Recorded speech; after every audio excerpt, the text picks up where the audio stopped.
Fenerbahce's latest Super Lig match against Goztepe should have ended with discussions about the 2-2 draw. But instead, it ended in chaos. In the aftermath of the match, Fenerbahce President Ali Koç was attacked by a pitch invader and struck by a bottle thrown from the stands.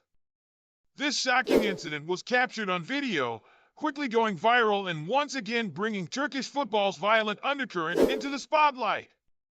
Ali Koç, a high-profile figure in Turkish football, was escorted off the pitch when a fan suddenly rushed towards him, knocking him to the ground.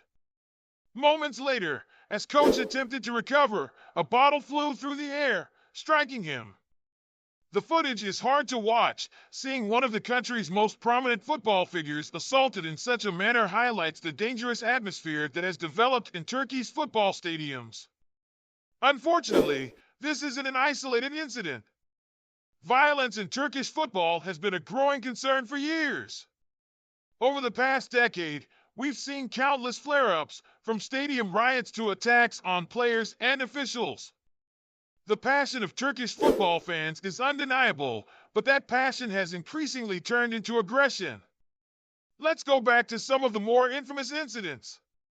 In 2013, the Istanbul derby between Fenerbahce and Galatasaray was marred by riots that led to multiple arrests and injuries. More recently, in 2022, a Besiktas fan threw a flare onto the pitch, narrowly missing the goalkeeper. And just a few months ago, Trabzonspor fans stormed the pitch, attempting to attack Fenerbahce players after a heated match. These events are becoming all too common, raising the question, why is this happening, and what can be done to stop it? To understand why violence has escalated, we need to look at the intense rivalries that define Turkish football. The derby matches between Galatasaray, Fenerbahce, and Besiktas are some of the most heated in the world.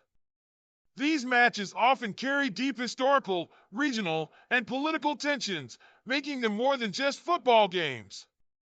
The stakes are high, and for some fans, that intensity translates into violence. The Turkish Football Federation, TFF, has tried to curb this behavior with measures like increased security and stadium bans. However, these efforts have only seen partial success. While some incidents have been prevented, others continue to occur, often in unpredictable ways. The attack on Ali Koç is a prime example of how even high-profile figures are not safe from this growing problem. In response to these incidents, the TFF has increased security at stadiums and implemented stricter penalties for violent behavior. But as we saw with the attack on Koç, these measures are not enough. The pitch invader who knocked him down was able to reach him before security intervened, and the bottle-throwing fans operated within the chaos of the moment. This begs the question, what more can be done? Some experts argue that the solution lies not just in security, but in addressing the root causes of this violence. The passion that fuels Turkish football is both its greatest strength and its greatest weakness. When that passion turns toxic, it results in the kinds of incidents we've seen too often. Community engagement, education, and a cultural shift towards zero tolerance for hooliganism are all necessary steps to make football safer in Turkey. It's clear that Turkish football is at a crossroads. The attack on Ali Koç is a wake-up call, another chapter in a troubling trend that must be stopped. Fans, players, and officials all deserve to feel safe in stadiums, and it's up to both football authorities and the wider community to ensure that happens. As we follow this story and others like it, we'll continue to ask the difficult questions. How do we protect the beautiful game? And what will it take to end the violence that overshadows so much of Turkish football? Hopeful background music begins.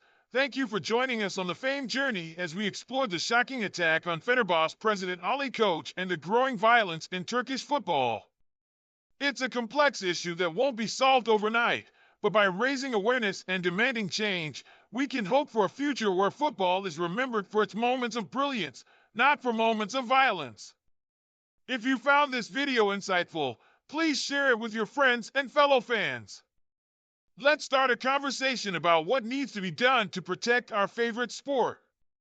Don't forget to like, subscribe, and hit that notification bell so you never miss an update. Thanks for watching, and until next time, stay safe and keep the passion for football alive.